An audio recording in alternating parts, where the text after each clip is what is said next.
ઓમ નમો નારાયણ. હું અરુણાબેન પી ગોસ્વામી સુરતથી તમારું સ્વાગત કરું છું અરુસ કિચનમાં. તો આજે આપણે બનાવશું સોયા તીખારી. તો એના હારું આપણે આ સોયાની વડી જે આવે એ લીધી છે, આ 1 વાટકી જેટલી. તો ઝીણી મોટી તમે કોઈ પણ લઈ શકો એમ. અને દહીં, તો એટલી જ વાટકી આપણે દહીં લીધું છે.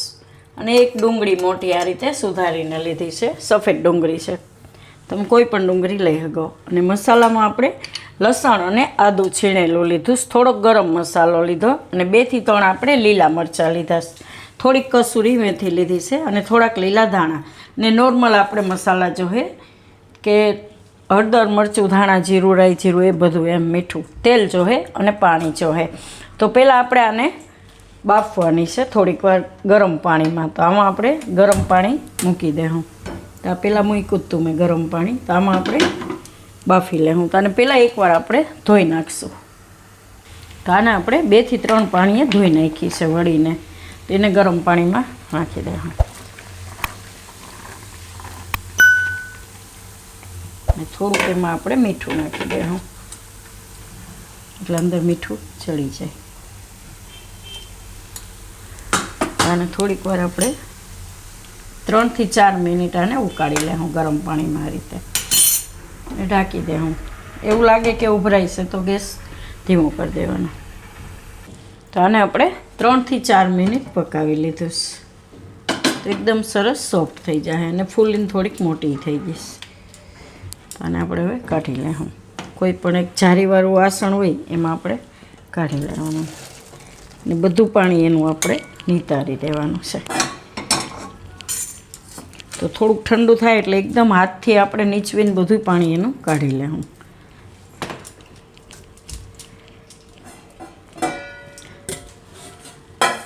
અને વઘાર કરી લેવું આપણે એ જ કઢાઈમાં.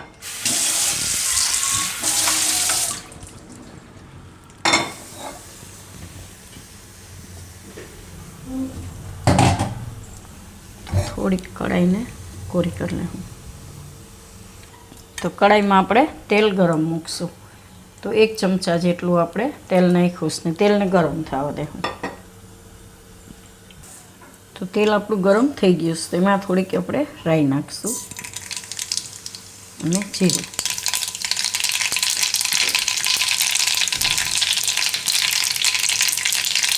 અને લીલા મરચાં. હવે એમાં ડુંગળી નાખીશું.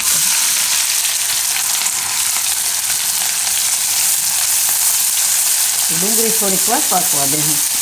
થોડોક આનો કલર ચેન્જ થાય ત્યાં સુધી.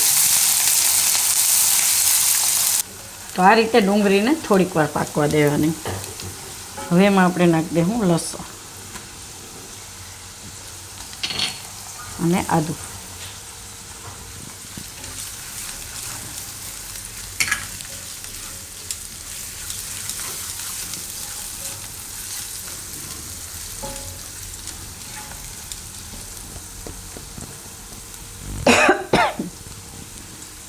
અને મીઠું થોડું સ્વાદ પ્રમાણે, અને હળદર અને ધાણા જીરું અને મિક્સ કરી લેવું આપણે.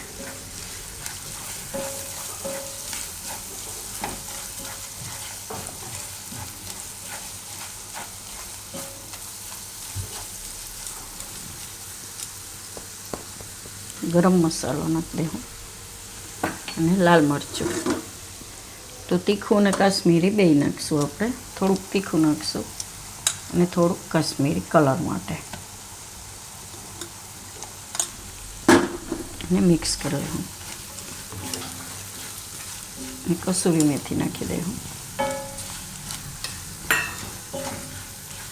ગેસ આપણે ધીમો જ રાખવાનો, નહીંતર મસાલા બળી જાય. હવે આપણે આમાં સોયાના જે બાફેલી રાખી હતી વળી એ નાખીશું. એને એકદમ આપણે આ રીતે પાણી નિતારી નાખવાનું, એકદમ કોરી કરી નાખવાની એ રીતે એને નાખી દેવું આપણે આમાં. તો બધી સોયામાં વળી નાખી દેવું આપણે આમાં. હેલ્થ માટે આ છોકરાઓને બહુ સારી સોયાનું ખાઈને કોઈ પણ રીતે બનાવીને આપણે ભાતમાં બનાવી હગી. અને ઘણી બધી આપણે રેસીપી મૂકી છે. અને આને મંચુરિયન આપણે બનાવીને મૂક્યા. ખબર નહીં પડે છોકરાઓને એ રીતે ગ્રેવીમાં નાખીને બનાવીને ખવડાવશો ને તો બહુ સારા સોયા આ રીતે મિક્સ કરી લેવાનું. તો બધી વળી એમાં નાખી દઈશું આપણે.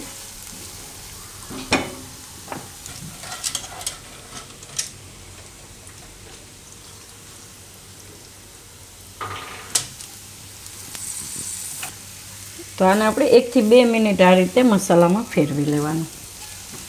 મીઠું ટેસ્ટ કરી લેવાનું. એવું લાગે કે મોડું લાગે છે તો તમે નાખી શકો એમ. તો એમાં લીલા ધાણા નાખી દઉં.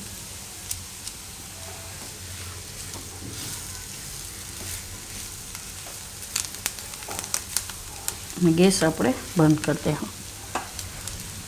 હવે એમાં આપણે આ નાખી દઈશું દહીં.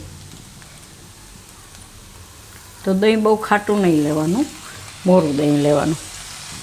આને આપણે આમાં મિક્સ કરી દઈશું એકદમ આ રીતે.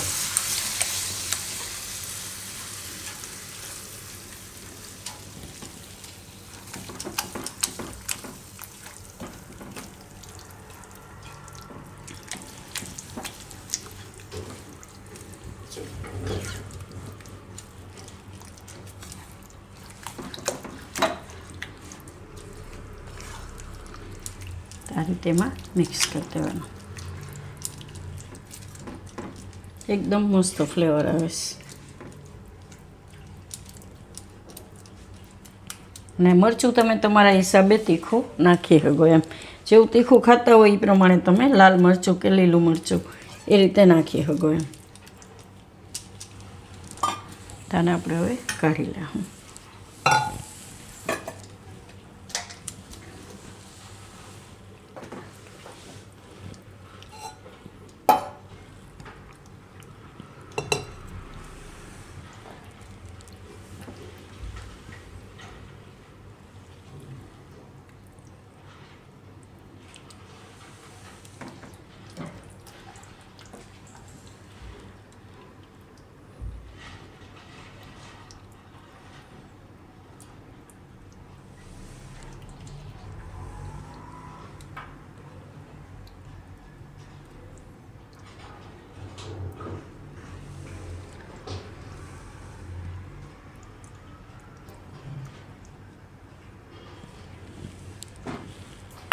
થોડાક ધાણા ઉપરથી નાખીશું આપણે. તો તૈયાર છે આપણું સોયા તિખારી. તો જો તમને મારી આ રેસીપી પસંદ આવી હોય તેને લાઇક કરજો, શેર કરજો અને મારી ચેનલને સબસ્ક્રાઈબ કરજો અને બેલ આઇકન દબાવવાનું ના ભૂલતા. કમેન્ટ કરીને કહેજો કે તમને કેવી લાગી આ સોયા તિખારી.